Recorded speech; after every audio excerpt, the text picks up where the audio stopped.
भजन क्या है, प्रार्थना क्या है बाबा।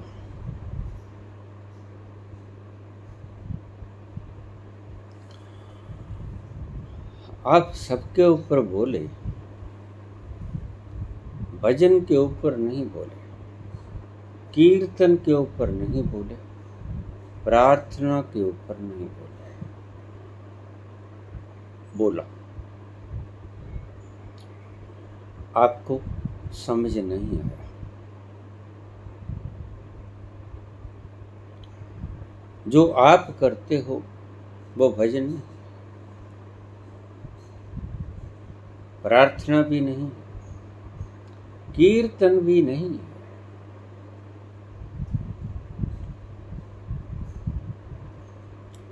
आप कीर्तन करते हो, कीर्तन किया नहीं जाता। कीर्तन वो नृत्य है जो भीतर की अखंड खुशी प्राप्त होने के बाद खुद से भीतर से नाच उठा करता है, उसको कीर्तन कहते हैं। आप कीर्तन करते हो, 10, 20, 50, 100 लोग बैठ जाते हो, शब्दों में बांध लेते हो विराट की महिमा को और उसे संज्ञा देते हो कीर्तन की। कीर्तन वो नहीं है। आपने कभी देखा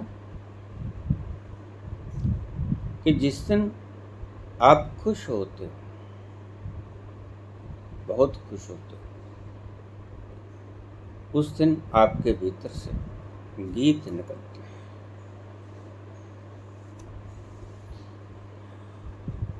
गीत निकलते हैं, संगीत निकलते हैं, धुन निकलती है, शानदार लय युक्त धुन निकलती है।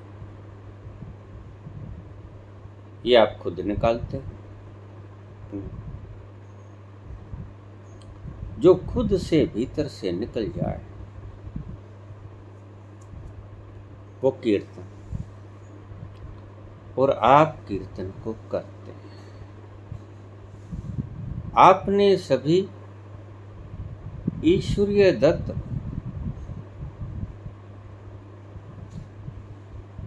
प्रसादों को कर्म के रूप में, क्रियाओं के रूप में ढाल लिया। जितने बड़े बड़े प्रसाद थे ईश्वर की तरफ से आने वाले, वो आपने नकली जामा पहना के उनको खुद ही इमिटेट करना शुरू कर दिया। विवाह शादियों में जाते हो, नाचते हो, डांस करते हो, नागिन डांस करते हो, भीतर खुशी नहीं होती, भीतर दुख होता है। सही पूछो तो भीतर ईर्ष्या होती है। फला ने साड़ी पहनी, मुझसे ज्यादा अच्छी लगती,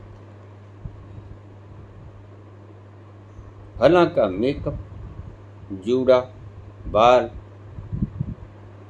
मेरे से सुंदर लगता है। यही सोचते रहते हो। नाचने के नाम पे सिर्फ शरीर हिलता है, आत्मा हिलोरे नहीं खाती। आत्मा तो मग्न है ईर्ष्या। मन तो झंझावात तूफानों से ग्रसित है।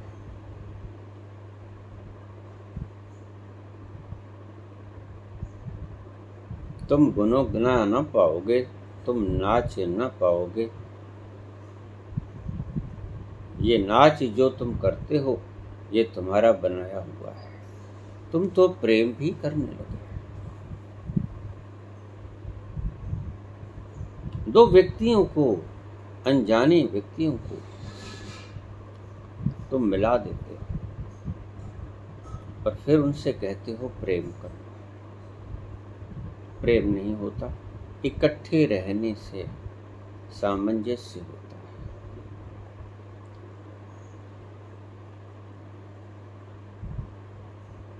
एक तरतीब बन जाती है, कंप्रोमाइज हो जाता है, उसे मोह कहते हैं। दोनों को पता चल जाता है कि एक दूसरे के बिना हम नहीं रह पाएंगे। डिपेंडेंस है, और प्रेम तो परम स्वतंत्रता का नाम है।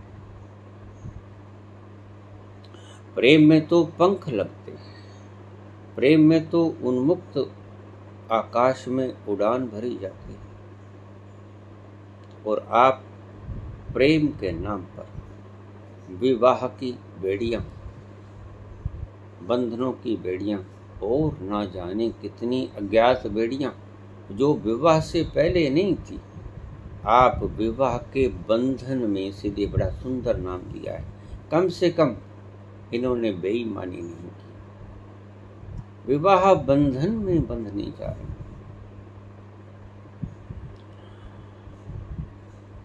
सनातन धर्म में मुक्ति की बड़ी जिज्ञासा है, और हम विवाह बंधन में बंधने जा रहे हैं। जिज्ञासा मुक्ति की करते हैं। ऐसे ही कितने बंधन मानव निर्मित हैं, समाज निर्मित हैं।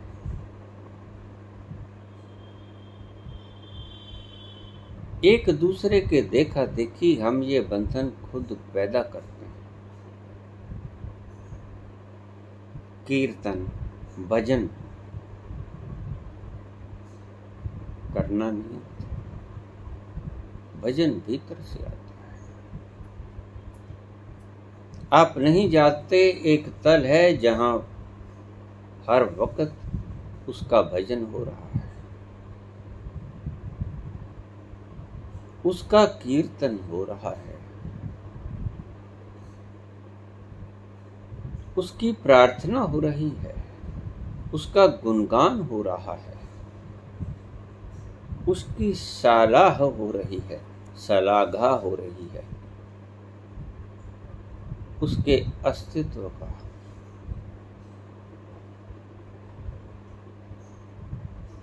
वर्णन हो रहा है। आपने वो तल देखा, और सभी संतों का यही प्रयास है कि आप उस तल पर किसी न किसी तरह पहुंचे जाएं, लेकिन पहुंचेंगे कैसे? पहले तो झलक पानी होगी, देखना होगा कि वो तत्व है भी, वो स्थान है भी। काले मेघ हैं,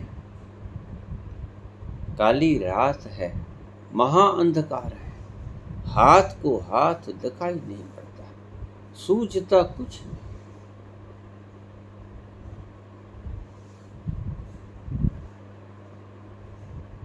और तुम अंधे होकर चले जाते, दिखता कुछ नहीं।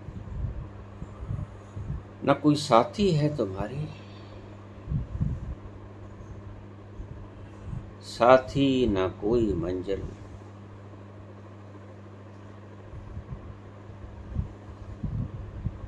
दिया है न कोई महफिल।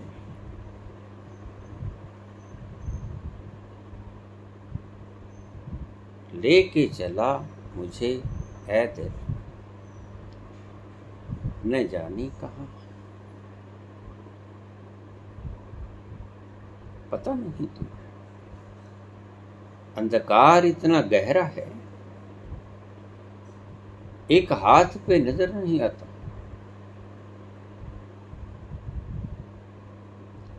कि आगे हाथ पे मैं किसी से टकरा जाऊंगा या समूचा बच जाऊंगा।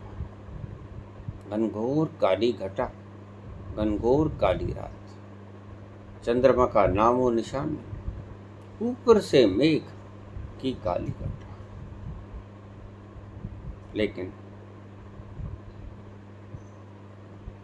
चलते चलते अचानक उन मेघों ने एक बिजली की कड़क पैदा की, रोशनी हुई और दूर तक का रास्ता आपको दिख गया।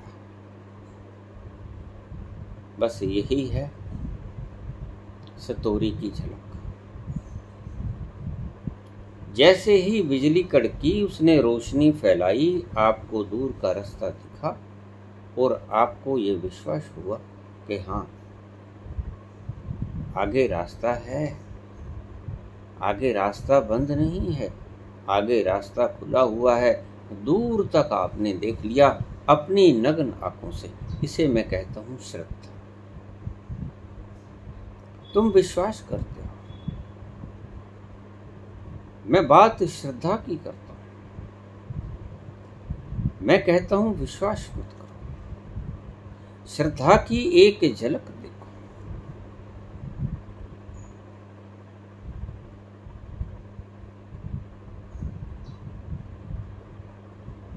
कीर्तन क्या है, भजन क्या है, प्रार्थना क्या है? ना कीर्तन करना पड़ता है, ना भजन करना पड़ता है, ना प्रार्थना करनी पड़ती है, और आप तो ये तीनों ही करे जाते हैं। कीर्तन भी रोज करते हो, प्रार्थना तो हर घड़ी करते हो, भजन भी रोज करते हो, दिन भर रात। आप नाम स्मरण को ही भजन कहते हो।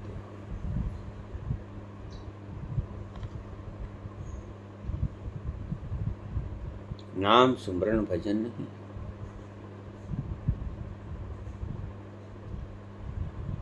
राम राम की जगह टाम टाम कहो, कोई फर्क नहीं पड़ेगा। शब्द हैं, लिपियां हैं, तुम्हारी ईजाद हैं, ईश्वर की ईजाद नहीं। ईश्वर की ईजाद किसी और तल पर गुंजायमान है। उस तल को तुमने कभी झांका नहीं, उस तल की तुमने कभी कामना नहीं की, उस तल पर आपने कभी नजरें एकत्रित नहीं की, उस तल की ओर कभी आपने आंखें उठा के नहीं देखी। भजन करना नहीं होता, छोड़ दो भजन करना, कोई फायदा नहीं।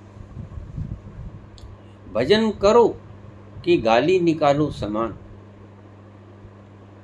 जो तुम करते हो, जो तुम्हारे द्वारा होता है, वो है भजन। तुम जो करते हो वो तो भजन और गाली बराबर, वो तो तुम्हारी लिपि का उल्ट पुल्ट। मैं सदा कहा करता हूं, जब लिपि बनाई गई, अगर कद्दू का नाम सेब रख दिया होता और सेब का नाम कद्दू रख दिया होता, तो बाजार से तुम सेब लेने जाते और घर वाले तुम्हें कहते कि कद्दू ले आओ 2 किलो। क्योंकि सेब का नाम तुमने रखा ही कद्दू था, तुम्हारा ही रखा हुआ नाम है। ऐसे ही भगवान का नाम तुमने रख लिया। अल्लाह का नाम अगर हिंदुओं ने रखा होता और मुसलमानों ने राम का नाम रखा होता अपने भगवान के लिए, तो लड़ाई तो होती हिंदू मुसलमान में, राम और अल्लाह के नाम की, लेकिन बात कुछ अलग होती।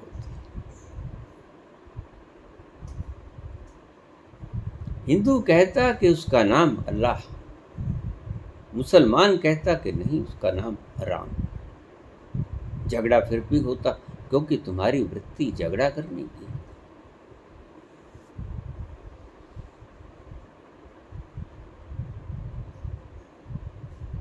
कि तुम भूल जाते हो कि जिन शब्दों के ऊपर हम लड़ाई करते हैं, माओ के खून धरती पे रोल देते हैं, फेंक देते हैं। उन माओ ने कितनी कोशिश से, कितने प्रयास से इन बच्चों को जन्म दिया होगा, पाला पोसा होगा, और तुम सिर्फ महज नाम के ऊपर एक दूसरे की गर्दन धड़ से अलग कर देते हो, और तुम्हें जरा भी पश्चाताप नहीं होता, और तुम्हें ये भी पता नहीं चलता कि इन भावनाओं को खदेड़ने वाला पीछे से कौन तुम्हें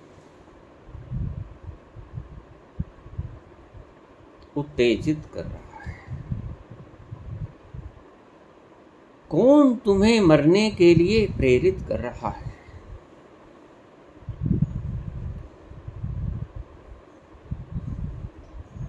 भजन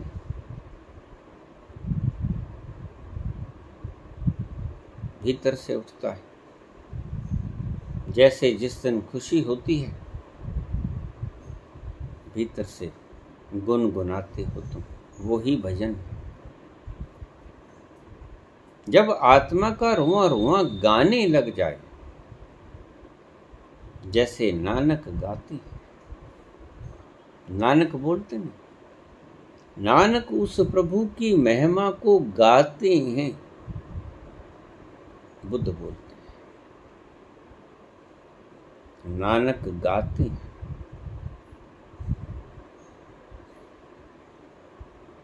नानक का बोलना भजन है, भीतर से आता है, भीतर से फूटती हैं वो तरंग, आनंद की अमृत की बौछारें, सावर्गिक आनंद की बौछारें। आप पूछते हो प्रश्न, और वो जब बोलते हैं, वो बोलते नहीं, गाते हैं। ये गायन है, ये भाषण नहीं, ये गीत है। जैसे तुम बाथरूम के भीतर जब नहाने लगते हो तो बेसुरे से बेसुरा व्यक्ति के भीतर से गीत के स्वर फूटते हैं, और तुम्हें लगेगा कि बड़ा सुंदर गा रहा है, गाएगा ही। भद्दे से भद्दा गले रखने वाला व्यक्ति बाथरूम में इतना सुंदर गाता है कि आप चकित रह जाते हैं। क्यों? क्योंकि वो गायन भीतर से आता है, सुंदर होगा ही। और कुछ गायन ऐसे होते हैं जो तुम बना के गाते हो।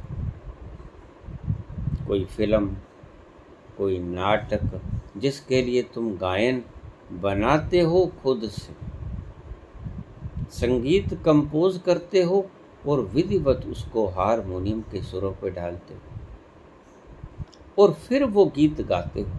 लेकिन वो गीत वो नहीं है जो भीतर से उमड़ा। प्रसन्नता नहीं है उस गीत के भीतर, खुशी नहीं है उसके भीतर, सावर्गिक भीतर का आनंद नहीं है उसके भीतर। भजन नहीं होता, ना कीर्तन होता है, ना प्रार्थना होती है। प्रार्थना भी की नहीं जाती। सभी बड़ी घटनाएं परमात्मा ने अपने हाथ में ले रखी हैं। अगर वो तुम्हें सौंप देता तो तुम सत्यानाश कर देते। जैसे प्रकृति तुम्हारे हाथ में सौंपी, तुमने सत्यानाश कर दिया। सारे पेड़ काट डाले, वायु दूषित कर दिया, पॉल्यूशन बढ़ा दिया, पानी दूषित कर दिया।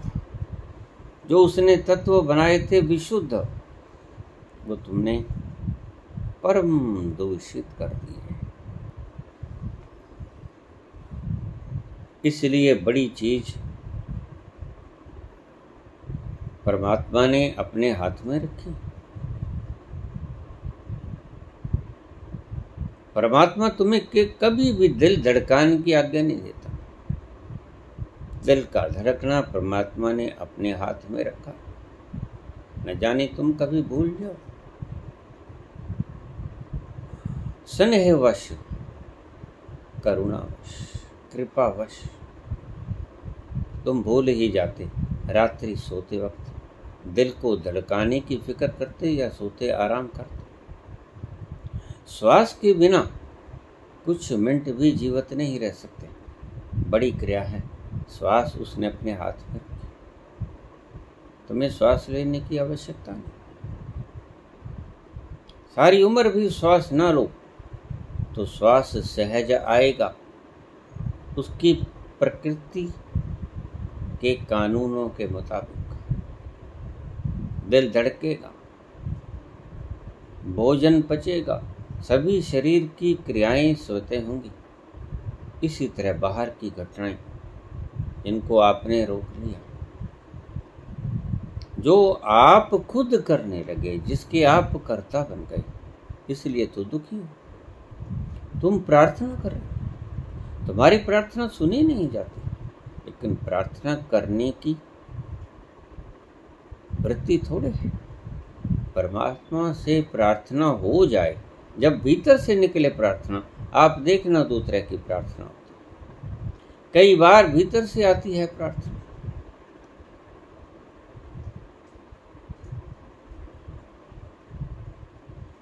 और अक्सर तो तुम ही करते हो प्रार्थना, लेकिन प्रत्येक के जीवन में ये घटना घटी होगी।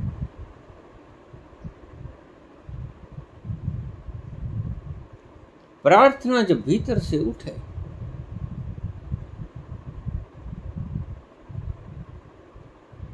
तो सीधी ईश्वर तक पहुंचती है, क्योंकि वो आती ही ईश्वर से है। सही मायने में प्रार्थना ईश्वर को करनी नहीं होती, ईश्वर का आदेश है प्रार्थना। हमारे शहर में एक डॉक्टर को हार्ट अटैक हो गया था। व्यक्ति बहुत पुराना है डॉक्टर, उसको अटैक आ गया, गंभीर स्थिति हो गई। गरीबों का मसीहा कहा जाता है वो व्यक्ति, और है भी। निश्चित ही ऐसे देवता पुरुष धरती पर विद्यमान ज्यादा देर तक रहने चाहिए। सभी की जिज्ञासा होती है कि ऐसे व्यक्ति धरती से जल्दी जल्दी न जाएं, बने ही रहें।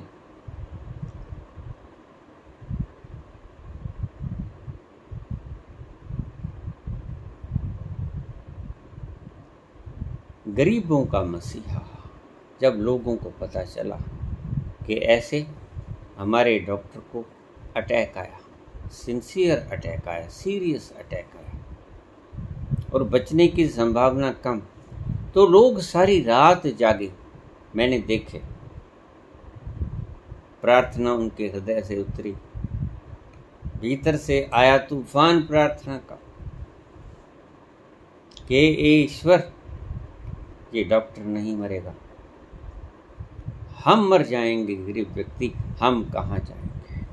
डॉक्टर मसीहा है, गरीबों का मसीहा। जितनी लोग कंसल्टेशन फीस लेते हैं, उतने में ये डॉक्टर मरीज को ठीक कर देता है।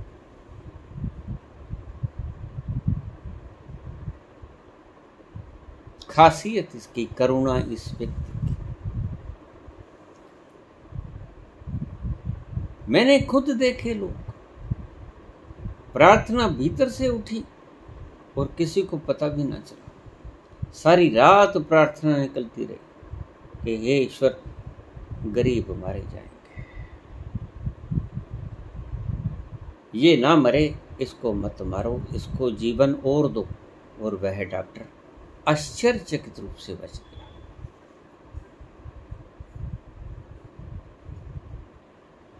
हमारे यहाँ एक और भी डॉक्टर है, दांतों। पानी गर्म करने वाला जो सिरिंज बॉयल करते हैं, हम हाइजीनिक करते हैं, उसका बॉयलर फट गया और वो गर्म उबलता हुआ पानी उनके शरीर पर गिर पड़ा। बहुत अच्छे डॉक्टर हैं दांतों। जब से वो आए, हमारे शहर में क्रांति घट गई। इतना सस्ता डॉक्टर, इतना मृदु भाषी, इतना प्रेम पूर्वक व्यवहार करने वाला डॉक्टर। मैं उसके पास गया। ऊपर करीब करीब हमारे फैमिली संबंध है। मैंने देखा, मैंने कहा डॉक्टर तुम्हें कुछ नहीं होगा। इतनी प्रार्थनाएं भीतर से आ रही, तुम्हें कुछ नहीं होगा।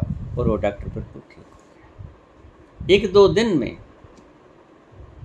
वापस अपने काम में लौट गया। प्रार्थना भीतर से आती है। तुम देखना, तुम प्रार्थना को खुद भी पहचान पाओगे।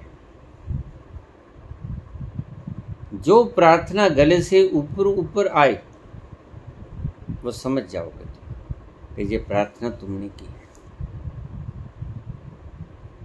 जो पंडित लोग प्रार्थना करते हैं, जिनके लिए आप पैसे देते हैं कि प्रार्थना कीजिए ठीक हो जाए, उनका लक्ष्य तुम्हारा रोग हरण नहीं होता, उनका लक्ष्य तुम्हारे से पैसा लेना होता है।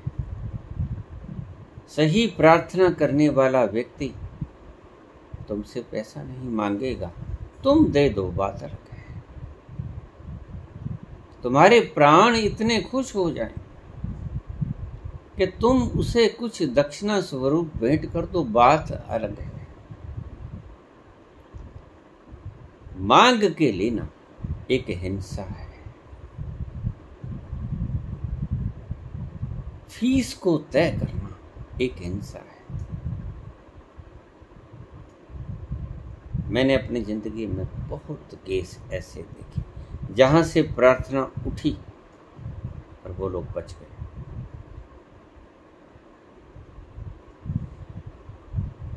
तुम भी प्रार्थना करते हो, तुम प्रार्थना करने वालों को खरीद लेते हो, जिन्हें तुम बिचौलिए कहते हो, पंडित, पुरोहित, काजी। इनको तुम द्रव्य देते हो, इनको तुम धन देते हो और कहते हो कि हमारे लिए प्रार्थना करो।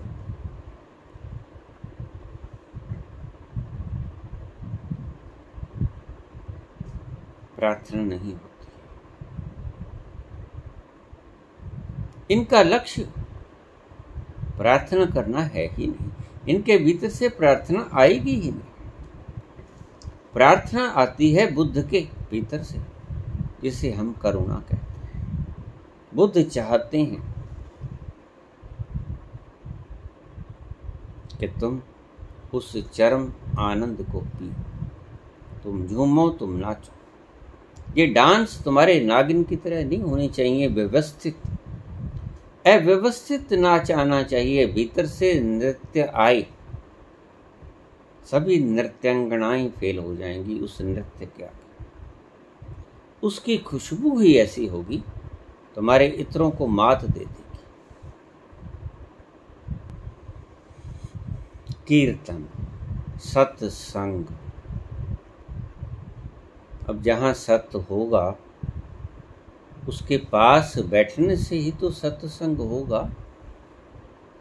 एक जगह सत्संग हो रहा, मुझे बुलाया गया कि आज रात्रि को हमारे निवास पे फला खुशी में सत्संग हो रहा है। मैं गया, सत्संग हो लिया। मैंने आयोजनकर्ता से पूछा कि इस सारी सभा में सत्य तक पहुंचने वाला व्यक्ति कौन था। मुझे समझ ना आया। वो कहता है ये सभी सत्संगी भाई हैं, जिन्होंने भजन गाए, जिन्होंने भेंटें गुनगुनाई, जिन्होंने उसकी उपमा में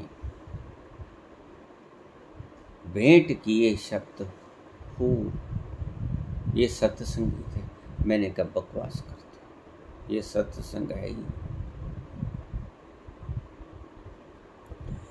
सत्संग तो, सत्संगी व्यक्ति तो वो होता है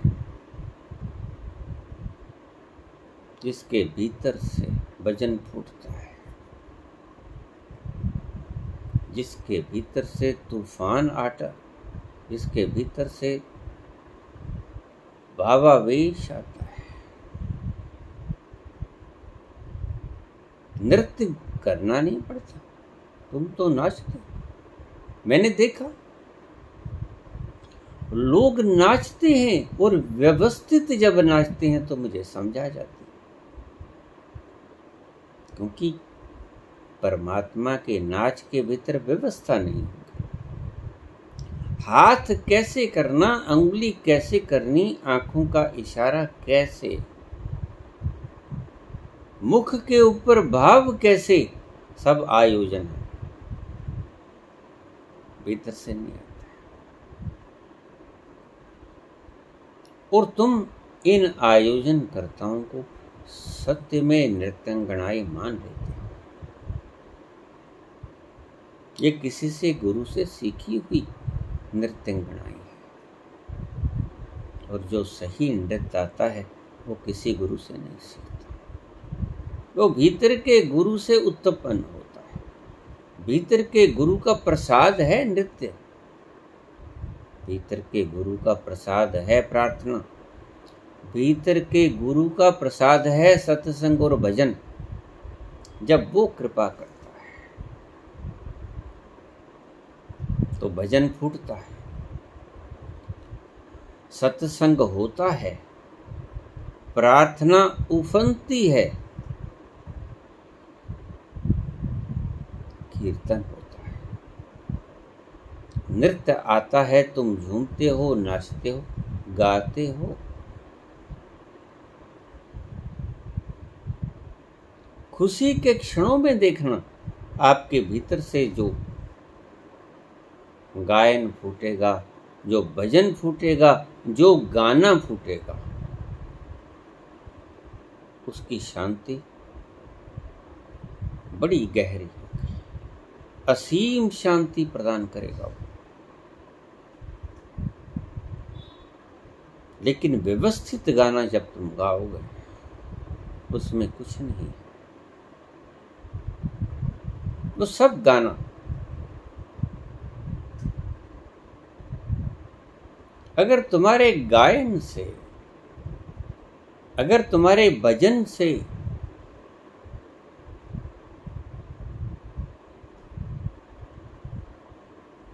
तुमने चरम लक्ष्य को हासिल कर लिया होता तो अनूप जलोटा कब के पहुंच गए होते। लेकिन चैतन्य पहुंच जाते। क्यों?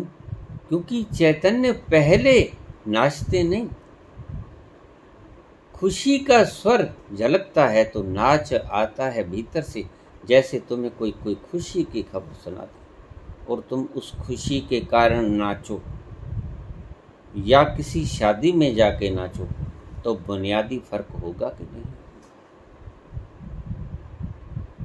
शादी में तो आप नाचते हो चिढ़ाने के लिए, ब्याहे ब्याहे क्या करो आज हमारा ब्याह, तुलसी गाय बजाए के फांसी दियो चढ़ा। अच्छा, आज फंसा, इसने भी बड़ा मगज भेजा खाया था, अब समझाएगा।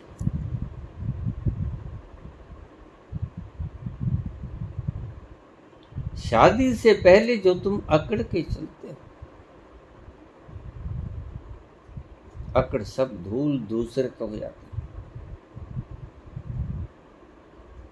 तुलसी गाय बजाएगी फांसी दियो चढ़ा। ये जो गा रहे हैं, जो बजा रहे हैं ढोलक, बैंड, नृत्य, ये नाचने वाले लोग तुम्हारा मजाक उड़ा रहे। ये जो हुर्रे कह रहे हैं, ये तुम्हारे हृदय पे तीर चला रहे हैं कि आखिर फंसा दिया ना।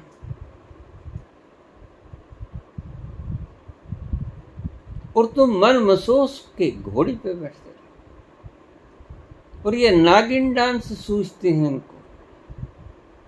एक नक्कटा और मिल गया हमारी जमात में।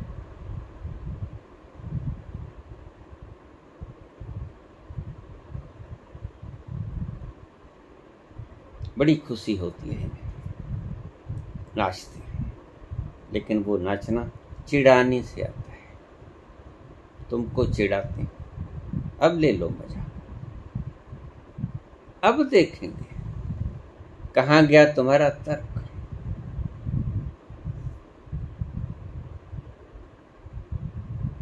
भजन क्या है, प्रार्थना क्या है, कीर्तन क्या है, सत्संग क्या है, ये सभी भीतर से उठने वाली तरंगें हैं।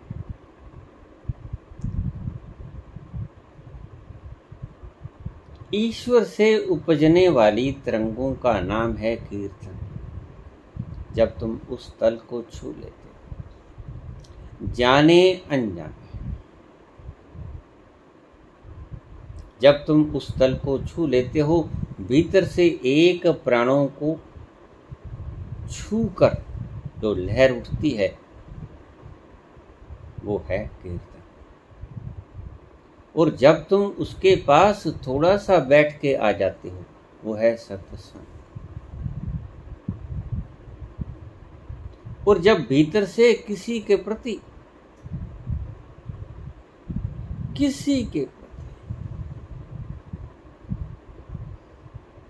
कोई फरियाद आती है, वो है प्रार्थना। और जब भीतर से तुम इतने नाचते हो, मदहोश हो जाते हो, गहरे तलों से लगातार आता है नाच, वो है कीर्तन।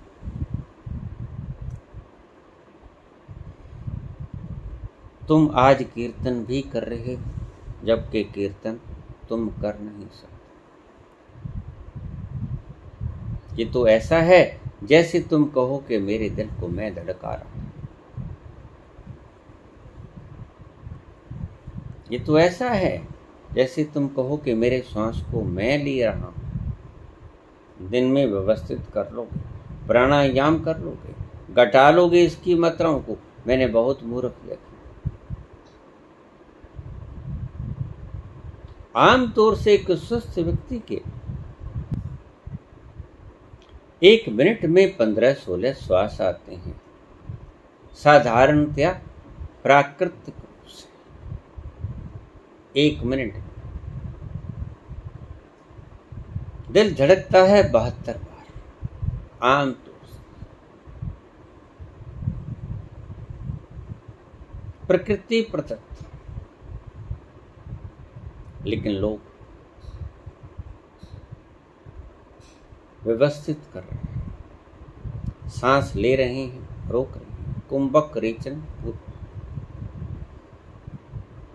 मैंने किसी प्राणायाम करने वाले व्यक्ति से पूछा, मैंने भी प्राणायाम बहुत किया,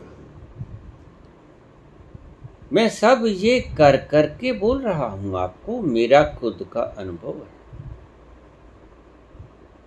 मैंने 9.5 मिनट तक, जब मैं नहर में डूब गया तो श्वास नहीं लिया। ईश्वर की प्रेरणा, और मेरे भीतर पानी नहीं गया। और जब मेरे भीतर पानी नहीं गया, क्योंकि मैंने श्वास लिया नहीं, मैंने छोड़ा नहीं। 12 मिनट तक श्वास रोकने का मेरे अभ्यास था। इन मूर्खों ने मुझे सिखाया था कि श्वास अगर आप रोक लोगे, 1 मिनट में 15 श्वास आते, अगर तुम 12 मिनट रोक लोगे तो 180 श्वासों की बचत कर ली, उतने लंबे जियोगे। तब समझ नहीं थी, शुरू में शुरू किया था। मैंने साधना शुरू कर दिया। मैं अपने श्वास की गति को 12 मिनट तक बढ़ा के ले गया। और इतना मैंने प्रयोग किया इस बात का, इतना अभ्यास किया कि मैं श्वास को 12 मिनट तक रोक के रखा। इतने फेफड़े डायलेट हो गए कि 12 मिनट का भोजन भीतर स्टोर करना शुरू कर दिया उन्होंने। और जब मैं नहर में गिरा, 9.5 मिनट तक मैंने श्वास नहीं ली। धीरे धीरे मैंने किसी को बुलाया नहीं, फरियाद नहीं की, चीखो चिल्लाहट नहीं की, पुकार नहीं की, मुझे बचा लो, कोई फेंक दो, कोई पगड़ी फेंक दो, कोई रस्सा फेंक दो। मैं गया, मैं कुछ नहीं गिरा, तत्क्षण मैंने स्वीकार कर लिया, हे प्रभु तेरा शुक्रगुजार, आज जीवन का अंतिम दिन तू ले आया। इतने वर्ष इतने सुख पूर्वक गुजारे, तेरा धन्यवाद। और जब मैं भीतर चला गया पानी के, मेरे बाल दिखने भी बंद हो गए। वो 30-35 फुट गहरी हमारी 2 नहरें निकलती हैं हमारे शहर से 5-6 किलोमीटर दूर।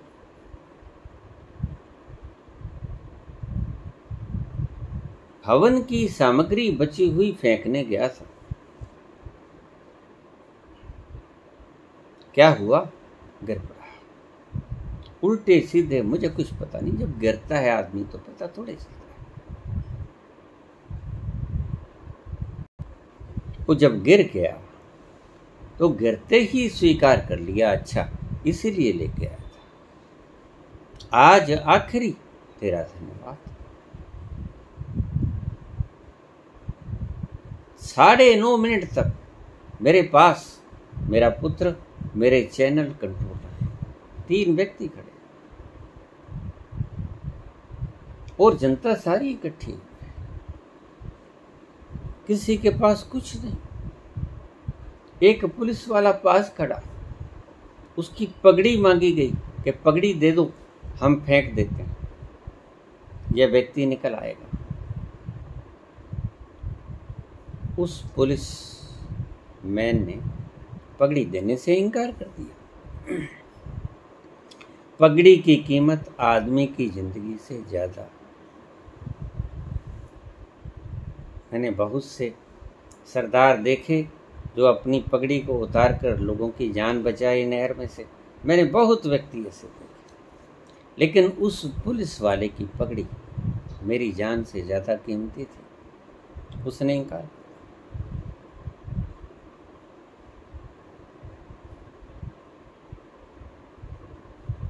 मुझे नहीं पता कब मांग रहे थे मेरे शिष्य, मेरा पुत्र, उन्होंने पगड़ी नहीं दी और उनके पास कुछ भी नहीं था। सभी बिना पगड़ी के, कोई चीज नहीं जो फेंक सकें। लेकिन इतने में ही एक व्यक्ति रस्सा लेके आ गया। उसने देखा कि व्यक्ति डूब गया है, तो उसने पहली बात कही, क्योंकि मैं श्वास नहीं ले रहा था, श्वास नहीं ले रहा था, श्वास नहीं छोड़ रहा था। तो उनका एक हिसाब होता है, क्योंकि सारे दिन वो पास ही रहते हैं उन नहरों के, कि जब व्यक्ति के भीतर से बुलबुले निकलने बंद हो जाएं, इसका मतलब वो श्वास नहीं ले रहा है, वो मर गया, डेड। तो जब उसने देखा कुछ सेकंड के लिए कि बुलबुला तो एक भी नहीं आ रहा, तो उसने कहा ये मर चुका है, इसे बाहर निकालो, यहाँ मगरमच्छ बहुत हैं, इसे खा जाएंगे और तुम्हें इनकी डेड बॉडी नहीं मिलेगी, इसे अभी ढूंढ ढांड के देख लो कहाँ है। और मैं लगातार नीचे जा रहा था, बेफिक्र, किसी का अवलंबन नहीं सिवाय उसकी इच्छा का। तेरी इच्छा कौन? और उस व्यक्ति ने बुलबुले ना निकलने की दशा में ये कह दिया कि इसकी डेड बॉडी मुड़ के आप ढूंढते फिरोगे, आपको नहीं मिलेगी। यहाँ बहुत से जानवर रहते हैं, बड़े बड़े लोगों को मिले भी हैं, कई बार मारे भी हैं उन्होंने।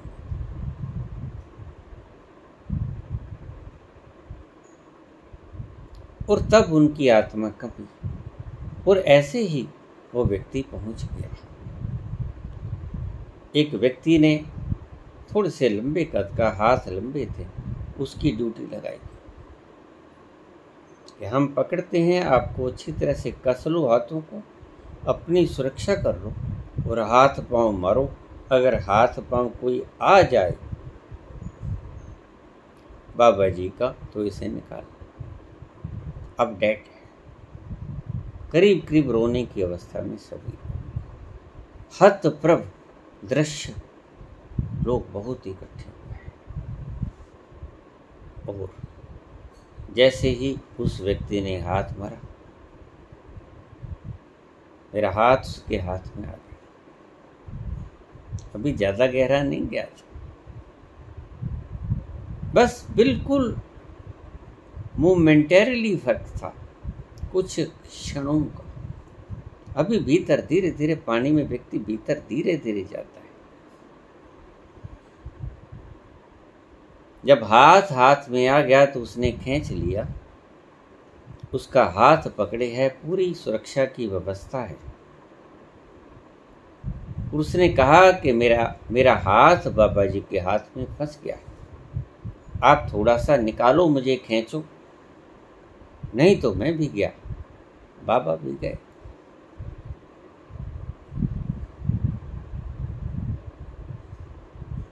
और जो ऊपर खड़े आदमी थे, साथ के लोग भी आ गए, उन्होंने सबने मिलकर रस्सा खींचा। व्यक्ति भी बाहर निकल आया और मैं भी बाहर निकल आया। मेरा हार्ट बंद था, आंखें बंद थी, श्वास बंद था, लेकिन कुछ ही क्षणों के पश्चात मैंने श्वास छोड़ दिया। भीतर भरा हुआ श्वास छोड़ दिया। 12 मिनट तक की कैपेसिटी और 9.5 मिनट हुए थे, अभी 2.5 मिनट और शेष थे।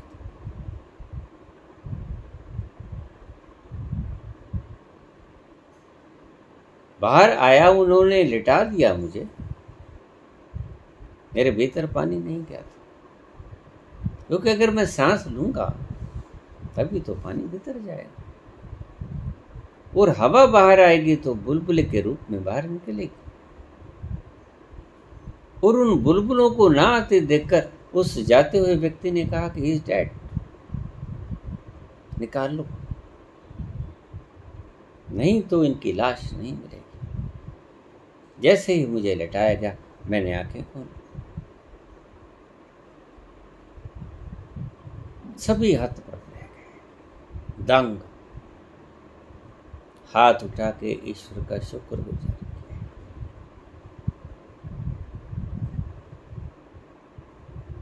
चमत्कार, लोगों के मुंह से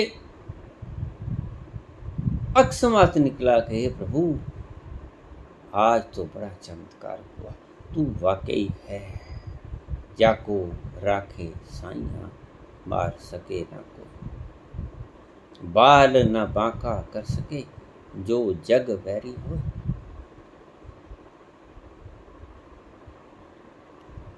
तुम सिर्फ मात्र समझते हो कि हम उसको मार देंगे, हम उसको बचा लेंगे। ना तुम मार सकते हो, ना तुम बचा सकते हो। यही तो अज्ञान।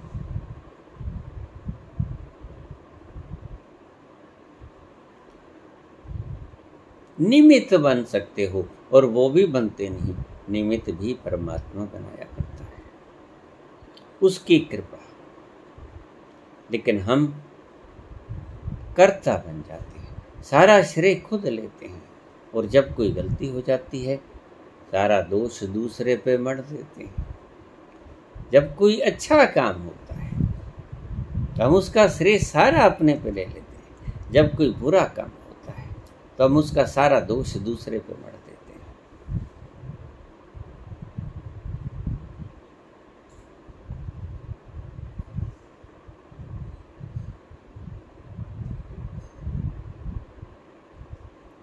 प्रार्थना भीतर से आती है। न जाने कितने लोगों ने प्रार्थना की होगी। वहां खड़े इस दृश्य को देखकर सभी के भीतर से प्रार्थना उठी होगी, निश्चित उठी होगी। वो चाहे मुझे नहीं जानते थे। बहुत से लोग दूसरी नहर पे आए हुए थे, अपने किसी मृत व्यक्ति की अस्थियों को बिखेरने के लिए। वो सभी भाग के इधर आ गए, बड़ा हुजूम इकट्ठा हो गया, और सभी के भीतर से फरियाद आई होगी। उस फरियाद को रोका नहीं जा सकता। ध्यान रखना, जो फरियाद भीतर से आती है वो लब पे चाहे ना आ जाए, लेकिन तुम्हारे हृदय को पता चल जाता है कि ये फरियाद भीतर से आई, उठी इस व्यक्ति के लिए। फरियाद सबके हृदय में से आई होगी। और मैंने आंखें खोली, डॉक्टर्स के पास मुझे ले जाया गया। डॉक्टर्स ने, यहाँ के डॉक्टर्स ने जवाब दे दिया बठिंडा, बठिंडा के डॉक्टर्स ने जवाब दे दिया लुधियाना ले जाओ।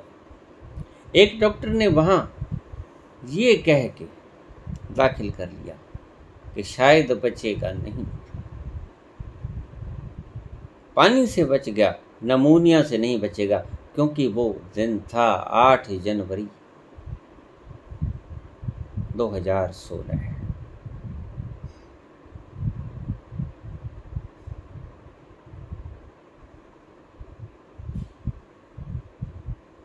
इतनी ठंडी रात होने वाली थी, पानी का टेम्परेचर मेरी दृष्टि से 0 डिग्री से कम होगा, जम गया, कांप रहा था मेरा शरीर।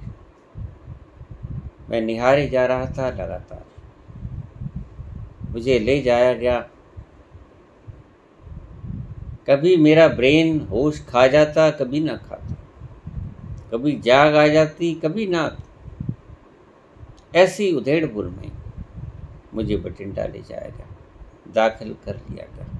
उसने कहा 24 घंटे 48 घंटे देखना पड़ेगा, नमूनिया हो जाएगा। इतने ठंडे पानी में आदमी के रह नहीं सकता नमूनिया होने से, लेकिन नहीं हुआ नमूनिया। और आज आपके सामने बोल रहा हूं, ये काम ईश्वर ने मुझसे करवाना था, और मेरी कोई विसात नहीं थी, मेरी कोई औकात नहीं थी कि मैं आज के दिन को रोक पाता। उसने आज का दिन दिखाना था।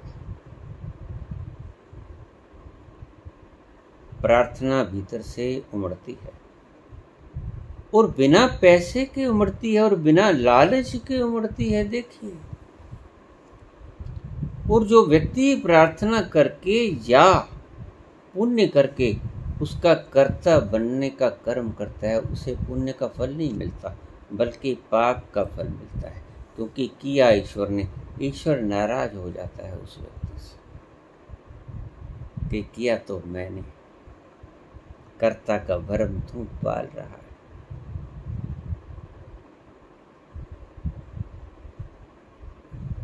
जिसने फरियाद की कि हे ईश्वर कृपा करो,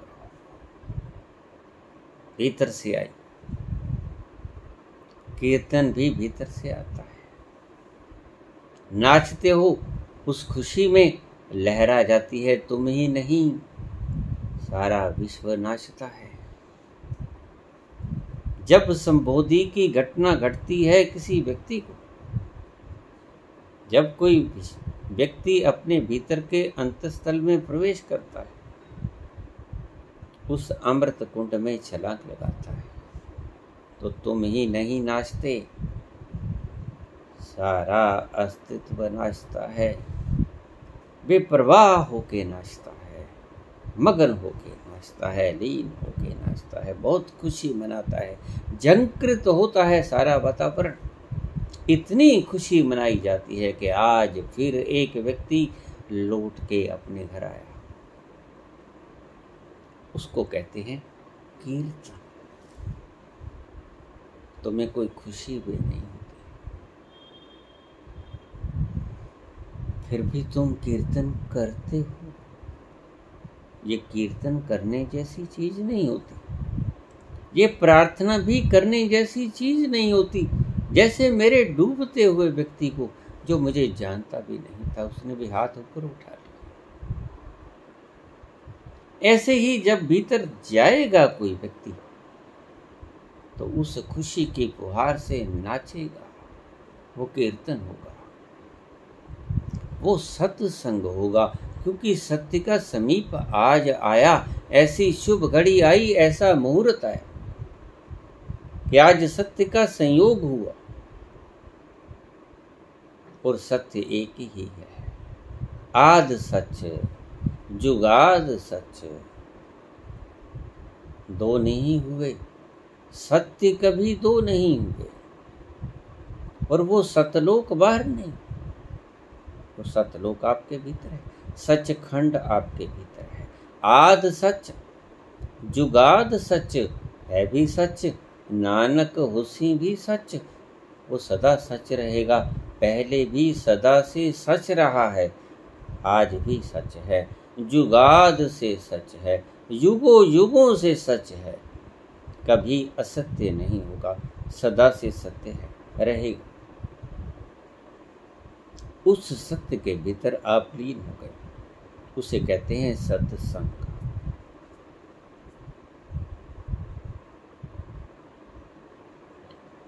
खुशी में आप छलांग लगाए, परम अमृत में आप छलांग लगाए, भीतर से जो फुंकार फूटेगी, उस नाच को कहते हैं कीर्तन। ऐसे नहीं तुम नाचोगे, ड्रामा नहीं करोगे लोगों को दिखावा करने के लिए, शादी विवाह की तरह। भीतर से नृत्य आएगा तब नाचोगे, सत्य नृत्य होगा, तुम्हारे प्राणों से फूटेगा। सत्य के साथ संबंध जुड़ा आज मुद्दतों बाद, कितनी देर इंतजार किया, ईश्वर कब से पुकारे है तुम्हें, और तुम भी रोए जाते हो उसके वियोग में। तुम्हें पता ही नहीं कि मुझे वियोग है किस बात का। वियोग है कि तुम सत्य से अलग हो गए हो, तुम असत्य के साथ एकाकार हो गए हो, यही वियोग है तुम्हें। वियोग से योग में उतरना ही सत्य में उतरना है।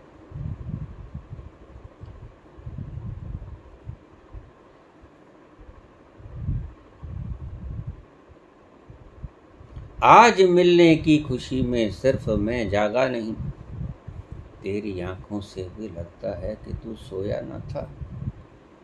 तुम भी कहाँ सोते हो, सोने के सिर्फ ड्रामे करते हो, तुम सोते हो, तुम्हें नींद आती नहीं, आ सकती भी नहीं। क्यों? कभी उस परम पिता से बिछड़ के नींद आती है आदमी। ये नकली नींद है, असली नींद तुमने देखी नहीं। असली नींद का स्वाद तो तुम्हें चखा है। इसलिए मैं नींद की इतनी पैरवाई करता हूं।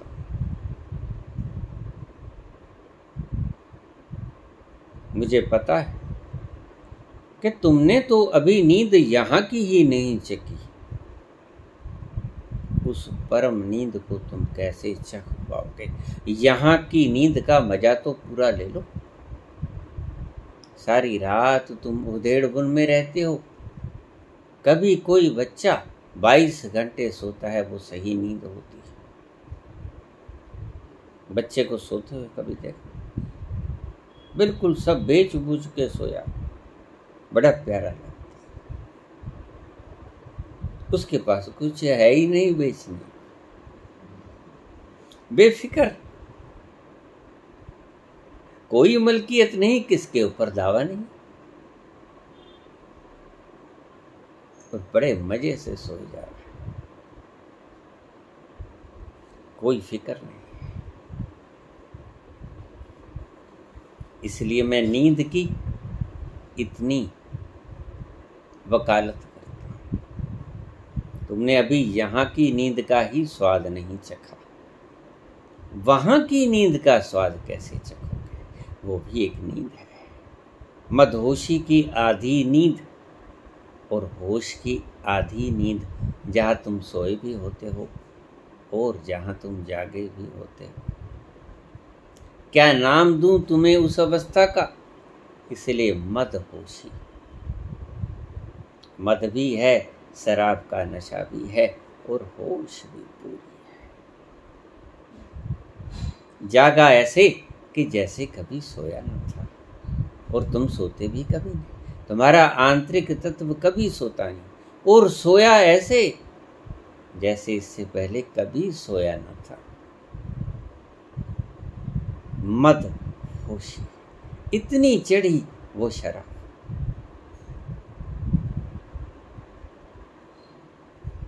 और नाम का नशा ऐसा हुआ, नाम के ऊपर बड़ी अड़चन आती है। मैं कहता हूं ये नाम जो गुरु लोग देते हैं, ये नाम नहीं है, जिस नाम का जिक्र किया गया है, दान, नाम दान ले लो।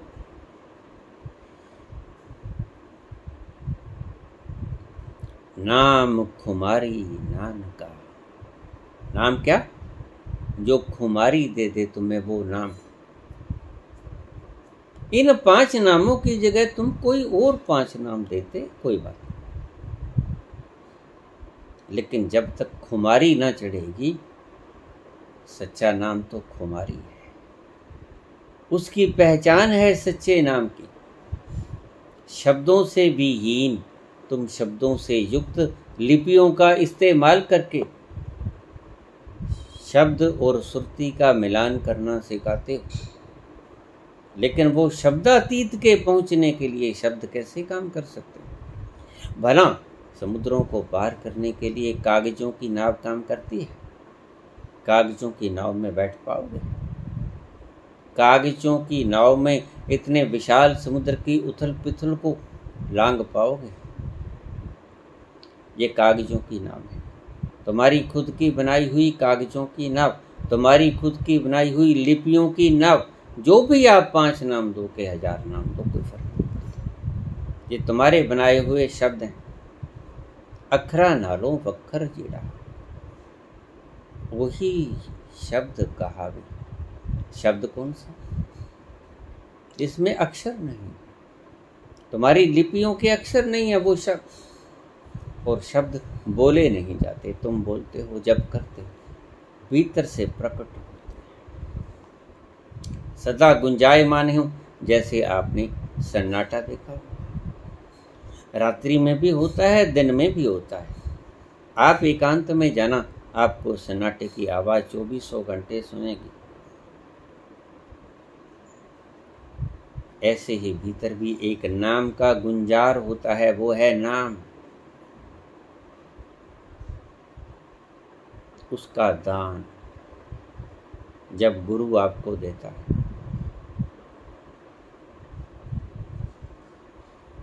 वो होता है नाम दान। तुम्हारे अक्षरों वाला नाम नहीं। मजबूरी है गुरु की, क्या करे। तुम्हारे अक्षरों में तुम्हें समझाना पड़ता है, तुम्हारे इशारों से तुम्हें समझाना पड़ता है उस ना समझने वाले तत्व को। और इशारे समझा नहीं पाते, ये गुरु भी जानता है। शब्द पहुंच नहीं पाते, ये गुरु भी जानता है। लेकिन फिर भी उसकी करुणा इतनी विशाल है, कभी कभी कोई व्यक्ति करोड़ों में एक इशारों को पकड़ भी लेता है। लेकिन तुम हो क्या, नाम मिल गया, बहुत खुश होते, फिर रोते हो। आज 20 साल हो गए बाबा, आज 40 साल हो गए बाबा। अरे भाई, रास्ता गलत पकड़ लिया, बाबा क्या करे, नहीं पहुंचे। कागज की कश्तियों पे सवार कभी हो ना सकोगे, सवार होते ही डूब जाओगे। क्योंकि ये कागज की नावें कभी पार नहीं मंझधार से निकाला करती, डबोया करती, और तुम डूब ही जाते। सारी उम्र गंवा देते हो, आखिर खाली हाथ झाड़ते हुए निकल जाते हो जहां से। और फिर कहते हो अच्छे दिन पाछे गए, गुरु से किया ना हेत, अब पछताए होत क्या, जब चिड़ियां चुग गई खेत। अच्छे दिन गुजर गए, जब अच्छे हो सकते थे, जब डूब सकते थे, उसके अमृत में छलांग लगा ले सकते, हौसला था जंप करने का, वो पीछे बीत गए। अब पछतावे के अलावा और कुछ भी नहीं।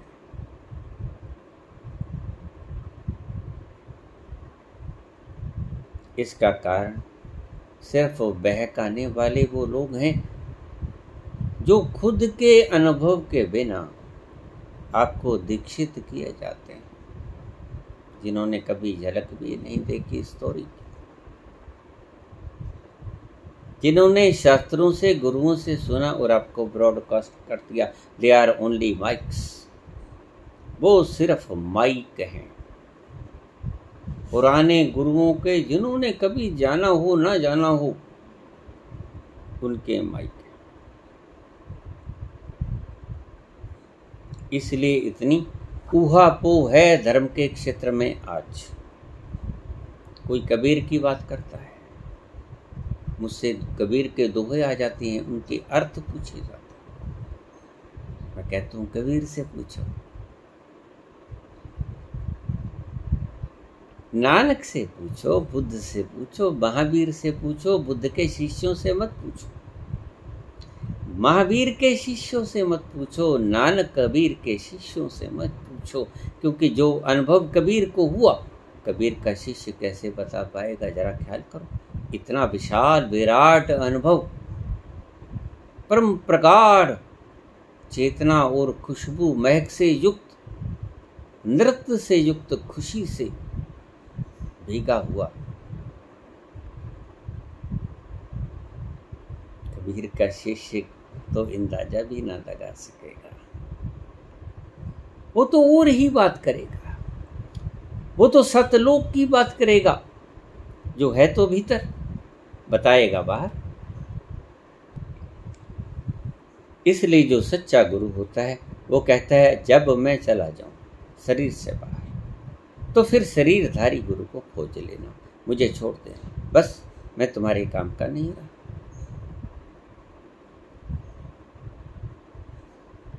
इसलिए मैं तुम्हें कहता हूं कि कबीर की बात को कबीर से पूछो जो पूछी नहीं जा सकती, नानक की बात नानक से पूछो जो पूछी नहीं जा सकती, कृष्ण की बात कृष्ण से पूछो, महावीर की बात, बुद्ध की बात उनसे पूछो, एकनाथ की बात उनसे पूछो, संत ज्ञानेश्वर की बात उनसे पूछो, चैतन्य महाप्रभु का नाच उनसे पूछो, मीरा का नृत्य उनसे पूछो, उनके शिष्यों से मत पूछो। रैदास की बात रैदास से पूछो, उनके शिष्यों से मत पूछो, क्योंकि उन्हें पता ही नहीं। उन्होंने सिर्फ बाहर की खोल देखी, भीतर का वो आनंद नहीं चखा। और कबीर तो कहते हैं हीरो पायो गांठ गठियायो, दिखाना मत किसी को। जैसे ही तुम्हें हीरा मिल जाए तुम दिखाना मत, तुम छुपा लेना, इसको गांठ में बांध लेना और चले जाना चुपचाप, एकांत में बैठ जाना, इसके रस को पीना। सूरत कलारी भई मतवारी, जैसे ही ये हीरा मिल जाए गांठ में बांध लेना और एकांत में बैठ जाना और उस सुरती को। मदवा पी गई बिन तोले, जन्मों जन्मों के प्यासे हो तुम, पीना खूब पीना, इतनी पीना कि प्यास तिरोहित हो जाए। और उस प्यास के तिरोहित होते हो नाचोगे, वो होगा कीर्तन, गुनगुनाओगे, वो होगा भजन, और सत्य की अनुभूति होगी। असत्य छटेगा अंधेरा, मिटी धुंध जग चानन होया। धुंध मिट जाए, जगत में रोशनी हो जाएगी, आसपास आपको सत्य साफ साफ दिखेगा। वो होता है सत्संग। सत्संग ढोल की बाजे हारमोनियम से नहीं होता, भजन कीर्तन भजन गायन से नहीं होता, सत्संग प्रवचन करने मात्र से नहीं होता। These are not discourses about God. ये ईश्वर के बारे में बोली गई बातें नहीं, ये तो चखने जैसी बात है। गुड़ का व्याख्यान कब तक करोगे? गुड़ को चखो, फिर उसका स्वाद मिलेगा। कबीर ने कहा कि जूं गूंगा गुड़ खाए के, कहे कौन मुख स्वाद।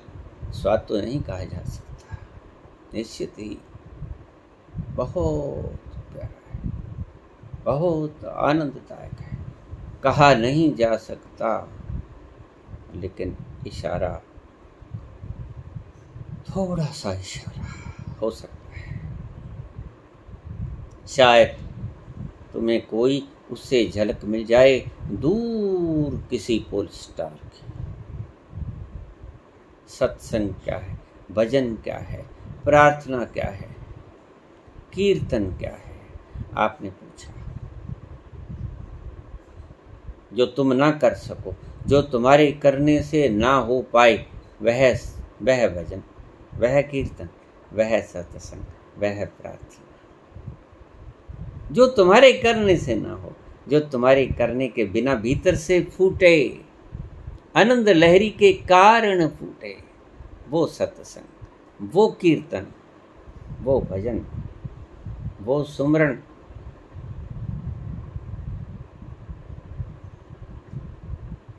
वो ही प्रार्थना। धन्यवाद।